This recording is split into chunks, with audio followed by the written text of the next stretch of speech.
اور اس کے لیے ہم نے بابر اعظم کا انتخاب کیا ہے، جو ون ڈے میں تو اوپن نہیں کرتے، T20 میں کرتے رہے. ہم نے کہا نہیں بھائی آپ ہی اوپن کریں گے، آپ آئیے اوپن کیجئے. لیکن یہ تو ہو گیا ہے، ٹیم بھی بن گئی ہے. لیکن لوگ بات کر رہے ہیں کہ جی یہاں پر شان مسعود کو ہونا چاہیے تھا، یہاں پر امام الحق کو ہونا چاہیے تھا، جو نہیں ہے. تو جس وجہ سے امام الحق کو نہیں لیا گیا، 9 سینچریاں ہیں، 3000 ان کے رنز ہیں، اور ان کے بارے میں کہا یہ جا رہا ہے کہ جی ان کی فٹنس جو ہے نا وہ ان کی پاؤں کی زنجیر بن گئی. اور دوسرا کچھ ڈسپلن کے معاملات ہیں جس کی وجہ سے امام کا نام جو ہے وہ زیر غور نہیں لایا گیا. ہوا کچھ اس طرح کہ لاسٹ منتھ جب ویسٹ انڈیز کی ٹیم پاکستان میں تھی تو شاہینز کے خلاف اسلام آباد کلب میں ایک سائیڈ میچ تھا 3 دن کا، اس میں شاہینز کے کپتان کے لیے امام الحق کا انتخاب کیا گیا. اب سوال یہاں پر یہ ابھر رہا ہے، جو میرے ذہن میں بھی تھا، کہ بھائی اگر ڈسپلن کا پرابلم ہے امام کا تو آپ نے شاہینز کا کیپٹن کیسے بنا دیا اس کو؟ تو پتہ یہ چلا کہ اس میچ کے تیسرے دن جو سیکنڈ اننگ کھیلی شاہین نے، وہاں پر امام الحق نے اوپن ہی نہیں کی ہریرا کے ساتھ، جنہوں نے ویسٹ انڈیز کے خلاف پاکستان نے ڈیبیو کرایا. اور وہاں پر جو ہے امام الحق اوپن کرنا تو دور کی بات، تیسرے دن گراؤنڈ پہ ہی نہیں تھے، اسلام آباد میں ہی نہیں تھے. اور پھر جب ہم نے معلوم کیا تو پتہ چلا کہ انہوں نے کوچ عمر گل کو کہا شاہینز کے کہ جی میں جا رہا ہوں اور ٹیم میں میرا نام آ گیا ہے، تو چونکہ میں دن میں ٹریول کرنا چاہتا ہوں بائی روڈ، اگر میں میچ کے بعد نکلوں گا تو کوہر ہوگی، دھند ہوگی، میرے لیے ٹریول کرنا آسان نہیں ہوگا. اور میں نے بورڈ کو بتا دیا، کوچ نے کہا ٹھیک ہے جی جائیے آپ. لیکن اب سنا یہ کہ بھائی سلیکشن کمیٹی کو یہ بات اچھی نہیں لگی. انہوں نے کہا بھائی ایک آدمی کو جب ذمہ داری دی گئی تھی تو پھر اس کو یہ فلفل کرنا چاہیے تھا. لیکن پھر میرے ذہن میں سوال یہ ہے کہ بھائی اگر آپ نے ان کو اس وجہ سے ٹیم میں سلیکٹ نہیں کیا تو پھر ٹیسٹ ٹیم میں کیوں رکھ لیا تھا بھائی آپ نے ان کو؟ سوال بنتا ہے نا بھائی. تو پھر کہا یہ جا رہا ہے کہ جی ان کو ٹیسٹ ٹیم میں اس لیے رکھا گیا کہ ان کو موقع دے رہے تھے. پھر یہ جو فٹنس کا معاملہ ہے، اگر فٹ نہیں تھے تو پھر ٹیسٹ ٹیم میں کیسے آ گئے؟ تو کہہ رہے ہیں جی ان کی فٹنس جو ہے نا وہ اس معیار کی نہیں تھی جس کی وجہ سے ان کو ٹیم میں رکھا جاتا. اور اس فٹنس کے اوپر امام الحق جو ہے نا وہ سینٹرل کانٹریکٹ میں بھی نہیں آیا بائی دا وے 2024-25 کے. لاسٹ سینٹرل کانٹریکٹ 2023-24 میں وہ بی کیٹیگری میں تھے، اب کسی کیٹیگری میں نہیں ہے. ٹیسٹ کپتان شان کے بارے میں کہہ رہے ہیں جی کہ وہ اس لیے نہیں ہے ٹیم میں، سلیکشن کمیٹی نے ان کو کنسیڈر کیا تھا. ان کے نہ ٹیم میں ہونے کی ایک وجہ بنی کہ وہ بالنگ نہیں کرتے. اور سائم ایوب صرف بیٹنگ کی وجہ سے نقصان نہیں ہوا ہے، وہ بالنگ بھی کرتے ہیں اگر آپ کو یاد ہو تو. اور پھر اگر وہ بالنگ نہیں کرتے تو آپ نے ٹیسٹ کیپٹن کو نہیں رکھا تو پھر وائس کیپٹن سعود شکیل کیسے آ گئے بھائی ٹیم میں؟ تو سلیکشن کمیٹی کی جو بات ہوئی سعود شکیل کے حوالے سے، ان کو یہ لگتا ہے کہ جی سعود شکیل جو ہے نا وہ ایشیا کی کنڈیشن میں زیادہ بہتر ہو سکتے ہیں، ڈیلیور کر سکتے ہیں. اور ان کو انہوں نے آسٹریلیا ساؤتھ افریقہ کے لیے اس لیے کنسیڈر نہیں کیا تھا کہ وہاں پر اونچے اچھال والی ہارڈ اینڈ باؤنسی ٹریک کے اوپر سعود اسٹرگل کرتے ہیں. چلیں یہ بات بھی میں مان لیتا ہوں، آپ کو یاد ہو تو آسٹریلیا کے دورے میں 3 ٹیسٹ کی 6 اننگ میں 100 بھی نہیں کر پائے تھے سعود شکیل. تو چلیں یہ بات کسی حد تک سمجھ آتی ہے. But on the other side Fahim Ashraf کیسے آگے بھائی ٹیم میں؟ تو بہت سارے لوگ کہہ رہے ہیں کہ جی بڑے تعلقات ہیں ان کے، اور سلیکشن کمیٹی جو ہے نا بائی دا وے اس چیز کے اوپر بھی بڑی ناراض ہے. کرکٹ بورڈ بھی ان چیزوں کو دیکھ رہا ہے، جس طرح ٹیم کے اوپر تنقید ہو رہی ہے کہ جی پرچی پہ آ گیا ہے فلاں پلیئر اور فلاں پلیئر کے لیے جو ہے نا وہ بولا گیا. تو فہیم اشرف کا جو کیس ہے نا وہ عامر جمال نے سننے میں آ رہا ہے کہ آسان کیا. عامر جمال جو تھے وہ ٹیم میں تھے لیکن ان کی جو کارکردگی ہے وہ ڈیٹیریٹ ہو رہی ہے.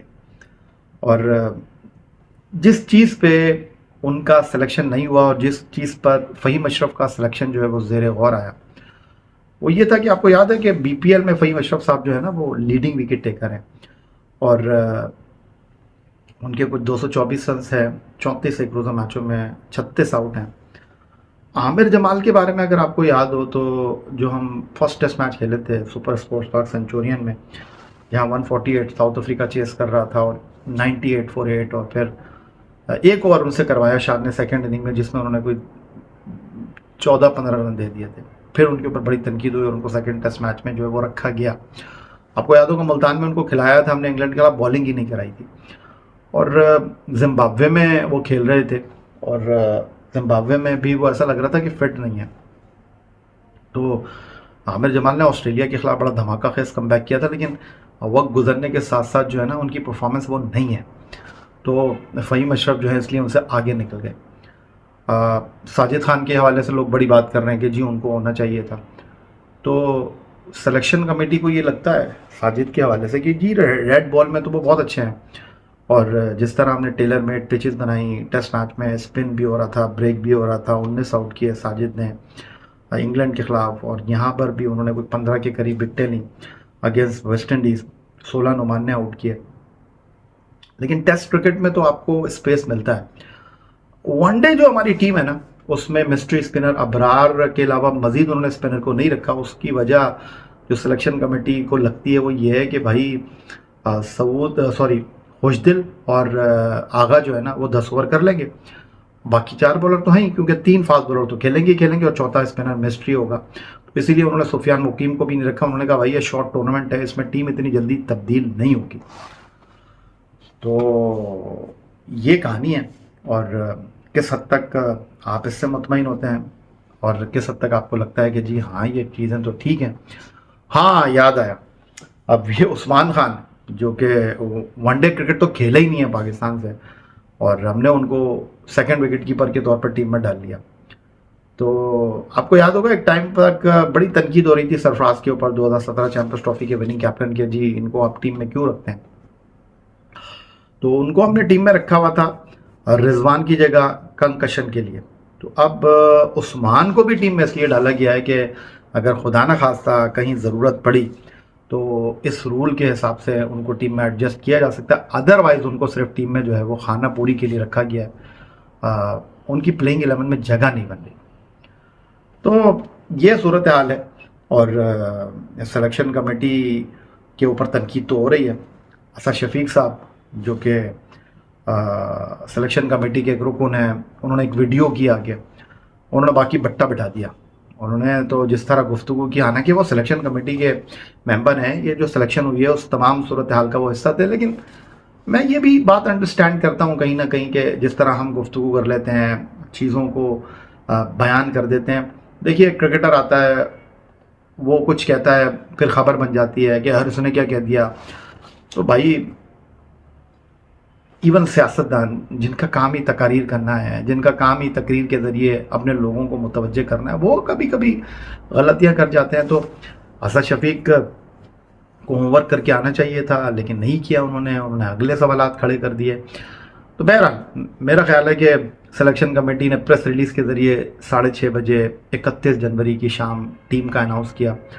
اگر وہ پریس کانفرنس کر لیتے تو میرا خیال ہے کہ پریس کانفرنس سے اور سوالات نکل جاتے اور گفتگو کھڑی ہو جاتی. وہ کہتے کہ جی عامر جمال کی پرفارمنس نہیں, تو کہتے بھائی عامر جمال کی پرفارمنس نہیں, فہیم اشرف کو آپ پہلے ٹیم میں سلیکٹ کر لیتے. تو سوال ہوتے رہتے, بات چیت ہوتی رہتی اور یہ چیزیں چلتی رہتی میرے خیال ہے, اور ختم نہیں ہوتی. تو بہرحال جو چیزیں ہم تک پہنچی, ہم تو کوشش کرتے ہیں کہ آپ کو جو ہے وہ گاہے بگاہے اپڈیٹ کرتے رہیں, چیزوں سے آگاہ کرتے رہیں. تو یہ چیز میرے پاس کچھ تھیں ذہن میں اور کچھ چیزوں کا مجھے پتہ چلا تھا, تو وہ میں نے آپ کے ساتھ گوش گزار کر لی. بہرحال ٹیم بن چکی ہے, یہی ٹیم ہے جو چیمپئنز ٹرافی میں پاکستان کو ریپرزینٹ کرنے جا رہی ہے, اور کون کیوں نہیں آیا اس حوالے سے جو ہے وہ آج کی اس ویڈیو میں نے آپ کو کچھ باتیں شیئر کر لی. تو ہوپ فار دا بیسٹ, گفتگو آپ سے چلتی رہے گی. اپنا بہت خیال رکھیے گا, چینل کو سبسکرائب کرنا مت بھولیے گا. اگلی ویڈیو تک کے لیے آیا حسینی کو اجازت دیجیے. اللہ حافظ.